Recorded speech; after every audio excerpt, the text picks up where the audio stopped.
you guys. I hope you guys are having a great Saturday.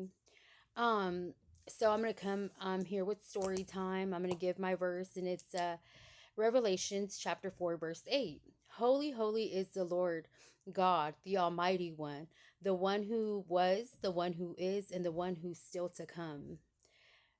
When I read this last night, I was like, that's so beautiful. Like, I just love everything about that. But for those of you that are being gain stalked, keep that in mind. The one who is, the one who was, and the one who's still to come. Because that's what your gain stalkers are going to have to um, look forward to. Um, I think it's so important that we recognize the things that we do. Now, we all sin, yes. I know I'm a sinner. I sin. We all sin. But when you're purposely and you've come up with this big old, elaborate plan of you know, hurting someone and one person, um it's sad. And I want you guys to know that Um, yes, he is the God who was, the God who is, and the God that is still yet to come. And there's nothing that these game stalkers um should be able to do to you that should intimidate you to the point of you putting your entire life on hold, which I get. They have let me say this too. They have a big part in your life. Like, they can hinder you from getting work. So from being able to support yourself. They can bring people into your life that will, like, handlers basically, or I call mine a honey trap. um they bring people into your life to make your life hard. And it's sad, honestly. In my situation, in my case, what I'm figuring out, because I told you guys this last time, and I hate to use race because I keep saying, and I will continue to say, um I feel like we're worried about the wrong thing when we worry about race. We should worry about people that are entitled.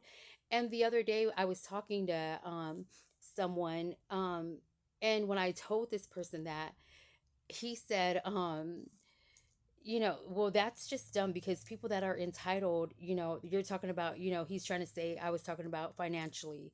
And I'm like, no, that's false. I don't believe that people who are financially well off are the only entitled people. I think um, entitled people come in all shapes, forms, sizes, appearances. It's just them feeling like they're entitled to whatever it is. And most of the time they feel like they're entitled to things that don't belong to them, things that I will say this all the time. God's children were not born with price tags. I When I think of entitled people, I think of, you know people, throwing themselves onto children, or harming children, and that really just ticks me off. But um or people who rape other people, or people who think that they can come in and, like, completely um take control of someone's life. So I encourage you today, if you're being gang stalked, do not give them that power. They don't have that power. They are not God. There's only one God, the God who was, the God who is, and the God that's yet to come. There's one God and one God only, and they most definitely are not God. But the reason why I said I hate to bring up the race thing is because, like, in my from what I'm seeing, from what I'm gathering, um, which I said it the last time, the majority of the people that are following me, and I hate to say this, and I'm sorry, I'm not trying to target any individuals, but they are, a lot of, they're white, and they're older white men, older. So I'm starting to think like it's a it's a maybe a racist thing. And I wasn't only targeted for my spiritual gifts and all this, but when these people have come across me, they're like, oh, she's brown and she thinks that she's can act arrogant and act like she's all that and a bag of chips, or whatever they think, which, if you get to know me, I'm not like that at all, at all. I'm, like, far from that. Um, I I'm not like that. I don't need to be humbled. Whatever lesson it is that they feel like they need to teach me, believe me, I don't need no teaching. I was well disciplined. When I tell you tough love, that's what I got growing up was tough love. So I don't need that. I'm very direct in what I say, or how it comes off. But I think that's just me getting to the point of certain things, because I was also told by my dad all the time, like, um, don't lie. I know when you're lying. And, we would get in trouble for that. My dad, even if he just assumed we were lying, we would get whooped. Like, there was no if, ands, or buts, even if we could have been telling the truth. Like, no, dad, I'm telling you, please, don't spank me. That's me, dad, please, And he's like, no, I know you're lying. Or I used to get spanked all the time because, and I didn't notice it until I started making videos that, it looks like I roll my eyes. But I'm like, everyone's like, why are you rolling? And I'm like, I'm not rolling my eyes. Like, and you know, people are always like, yeah, you are. And I didn't notice that I done that until I started making the videos. And I'm like, oh, I do roll my eyes, and I don't realize it. And I don't feel myself doing it, because if I'm actually rolling my eyes, I can feel myself rolling my eyes. But I didn't notice how much I did that until I started making the videos, and I was like, oh, okay, I can see, why they may think like I'm rolling my eyes, but I'm not. But I also have a lazy eye, which I bring up all the time too. And I don't know if maybe that has something to do with it, or maybe it's like the delay, because I have a learning disability. I was dyslexic, so I don't know if it's like the delay in my brain where if I'm overthinking, then I'll like, move my eyes around. I don't know what it is, but I do notice that I do roll my, eyes. I'm not rolling my eyes at anyone. I've never been checked to why I do that. But anyway, the point is, you know, whatever reason it is that you're being gang stalked, for, just know you're a special person, because a whole group of people aren't going to come after you, just to come after you. Unless you have a town full of grown adults, who, I would say, something drastic must have happened during their adolescence that they feel like, they need payback. Because I don't understand otherwise why, people would come and like gang stalk someone, or you know um, just be mean and rude and, very ugly. um, I think I've said this story before, but I'm gonna say it right now just to like prove to y'all like how far the gang stalking has gone with in my experience. So when I had my Explorer, these cars, when I tell you, cars will literally follow me around the loop, anywhere and everywhere I went. And this is, mind you, this is like the, um maybe like when I started really catching on to them following me, and like me saying like, okay, these cars are following me. And I have a notebook somewhere where I was writing down all the license plate numbers, the description of the cars, and then like, if I seen this, like say I seen a truck, and I'm like, I know that's a truck from, this store, that store, that. And then I would go and look at that notebook, and I'm like, yep, it is that truck. So then I would start catching on to things like that, right? And that's important too if you're being gang stalked. Keep notes of everything. I wrote down the license plates, like I said, the car model, the color of the car. I wrote down how many people were in the car, if what race they were. I wrote down like details of everything. And I and it was for me too, because I have a, hard time with, remembering things. So, how like a lot of people quote movies and stuff. I can't do that, because I can watch a movie and I can think it's funny in the time, like, oh, that's so funny, laugh. And then like I'll have like someone I was watching the movie with, quote the movie, and I'm like, oh, that's funny, and he's like, do you know where that came from? And I'm like, no. And he'll say the movie, and I'm like, oh. He's like, we just watched that movie. And I'm like, okay, I forget. Like, I don't know what to say. It doesn't stay in my mind.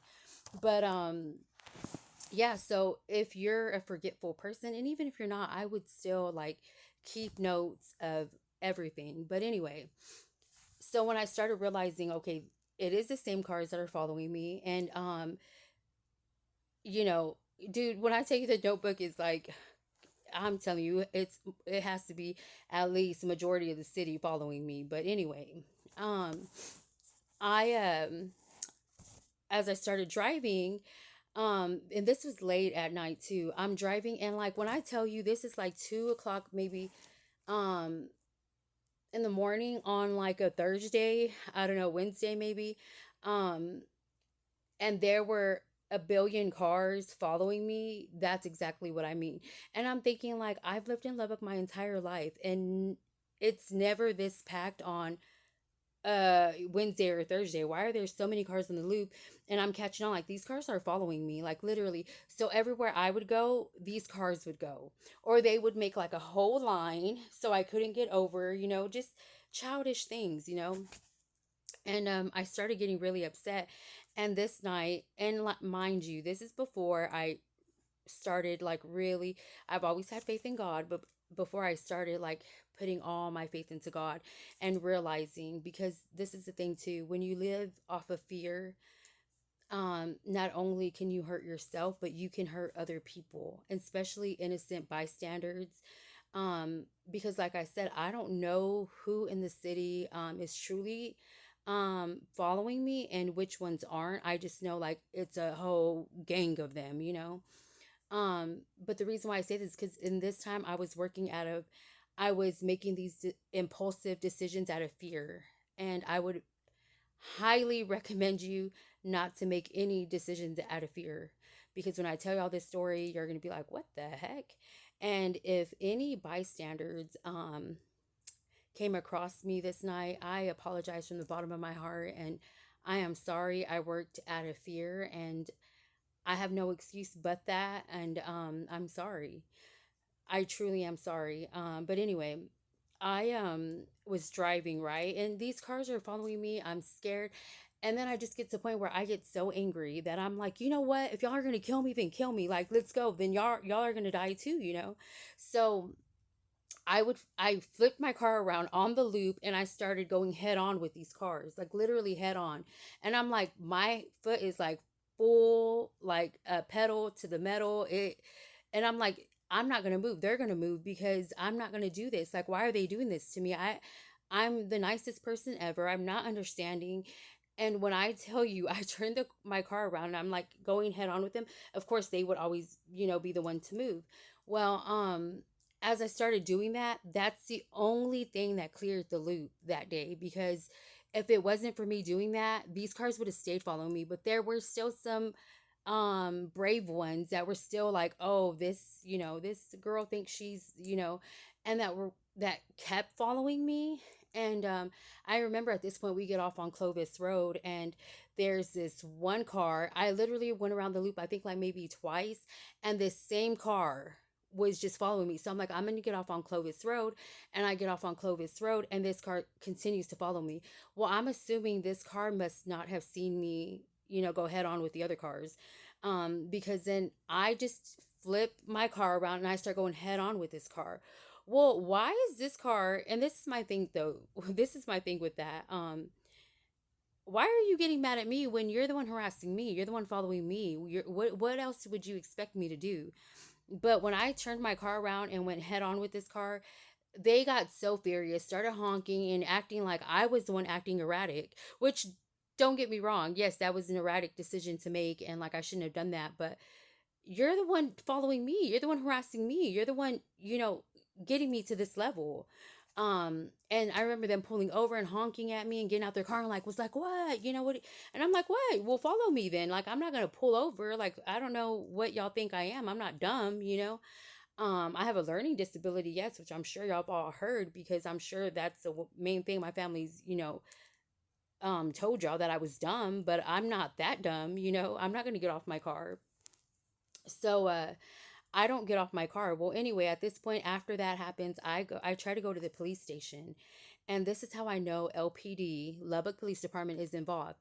So I go to the police station, and where the police station is for me to, like, be able to go and make a report, there are cops, literally, like I would say one, two, like three or four cops that are like lined up blocking me from going to the police station, literally blocking me. So I flip my car around, and when I tell y'all I'm speeding because I'm scared, like I literally flip my car around down Broadway, like, or not Broadway, but like our downtown area, right?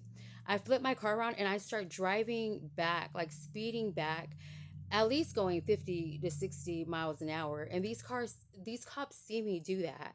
And they didn't pull me over. They didn't go try chasing me. They didn't try to go follow me. Like, why is she driving like that? No, I think their only purpose was is to make sure I couldn't go to the police station where I would have been safe. And they didn't follow me, and I was like, why, I remember thinking that, why aren't they following me? Well, when you turn around and you do that, like, you're if you live in Lubbock, you'll know, but you're going to be down Avenue Q, and right down Avenue Q in Marshall Sharp we have a Walmart on the corner. So I go into the Walmart because I'm like, there's employees there. I know that Walmart's closed, but there's employees there, and maybe someone can help me. I didn't have a phone at this time, so my honey trap once again like took my phone and broke it and done all kinds of stuff. And so I didn't have a phone at this time, so I'm scared because I'm like, well, I need to be able to call at least the cops because these cops are blocking me, whatever. And I try to ask a Walmart employee for her, like, can I use your phone to call the cops? And she said no. So I'm like, okay, obviously, then I asked another one, and they kind of just looked at me weird. So I'm thinking, like, well, obviously, like, these people all know what's going on. Everyone around me knows what's going on but me. But I remember, acting pretty erratic like that. And um, it's crazy because I'm not saying everyone in Lubbock is involved, but, and like I said, for those that came across this particular, incident, I am so sorry if you were,